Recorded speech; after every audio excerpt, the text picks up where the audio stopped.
Mummy આજે શું બનાવો છો ખાવામાં? આજે વેજીટેબલ ખીચડી. શું શું આમાં નાખી દીધું તમે? જો બટેકા, કેપ્સિકમ, મરચાં, પછી લીલી તુવેર અને કાંદા, સિંગના દાણા, આ બધું વઘાર કરીને નાખ્યું. આ બધી વસ્તુ મમ્મીએ ઓલરેડી બનાવીને રાખી હતી, કટિંગ કરીને રાખી હતી, બધું એને એડ કરી દીધું. અમુક સામાન હજી પડેલો છે અહીંયા, અને હવે ચોખા અને ભાત ને બધું નાખે છે. મગની દાળ, આપણી દેશી ખીચડી. દેશી ખીચડી એટલે કઈ ખીચડી બનાવો? વઘારેલી ખીચડી. કેટલા જણા માટે? 5 જણા માટે. એટલે મારે 5 જણાને થઈ રહે. તો હવે આમાં શું કરવાનું? હવે આમાં પાણી નાખવાનું.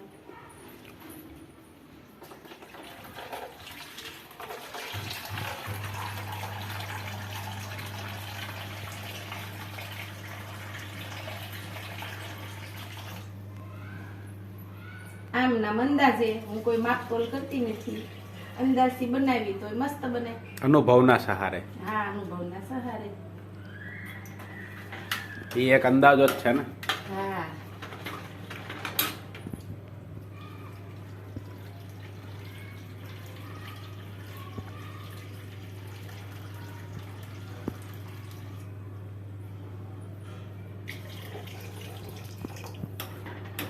હવે શું કરવાનું? હવે ઢાંકણું બંધ કરી દેવાનું. પછી કેટલો ટાઈમ ચડવા દેવાનો? 3 સીટી પડવા દેવાની. બરાબર.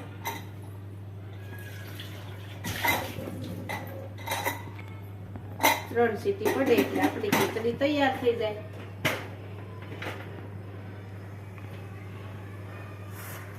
ફૂલ ગેસ નહીં રાખવાનો, થોડો ધીમો રાખવાનો ગેસ. એનાથી શું થાય? ફૂલ ગેસ હોય તો ચોટી જાય, થોડો ધીમો હોય તો મસ્ત માપે બની જાય. હવે શું બનાવો છો? કઢી ખીચડી સાથે ખાવા માટે. તો આ પેસ્ટ કઈ રીતે બનાવ્યો તમે? જો ચણાનો લોટ, પછી અંદર નાખ્યા લીલા મરચા 2 સુધારીને, અને આદુ, આ બધું મિક્સ કરી નાખ્યું. અને આ વ્હાઈટ કલરનું છાશ. વ્હાઈટ કલરનું છાશ છે. ઘી થોડુંક નાખ્યું, થોડુંક તેલ વઘાર માટે.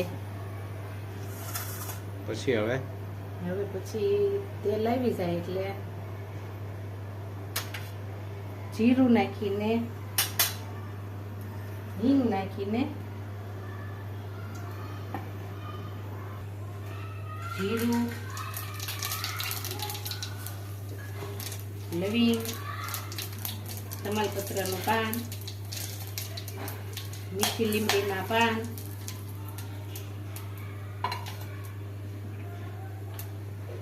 પછી છાશ લોહીની કઢીની. હવે કેટલી વાર રાખવાનું? હવે ઉફાળો આવે ત્યાં સુધી ઘડીક પકવવા દેવાની. પછી એમાં ગોળ, મીઠું ને એ પેલા નાખી દીધેલું હતું રબડામાં.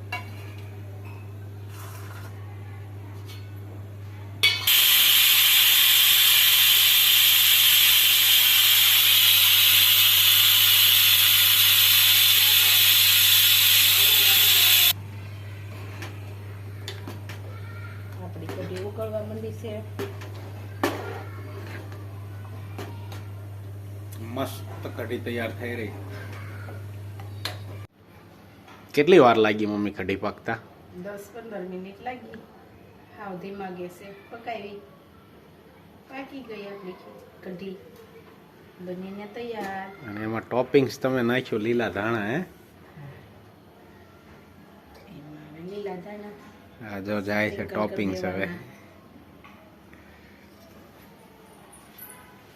આપણી કઢી ખીચડી બનીને તૈયાર. આ જો હુકવણી કરી છે મમ્મીએ વરસ માટે. હા. ધાણા અને મેથીની સુકવણી.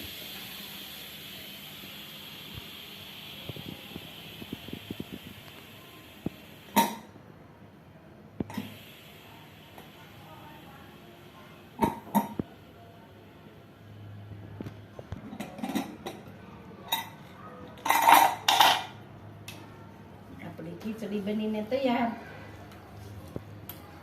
ગરમા ગરમ મસાલેદાર. મસાલેદાર. હાલો બધા જમવા. ખીચડી ને કઢી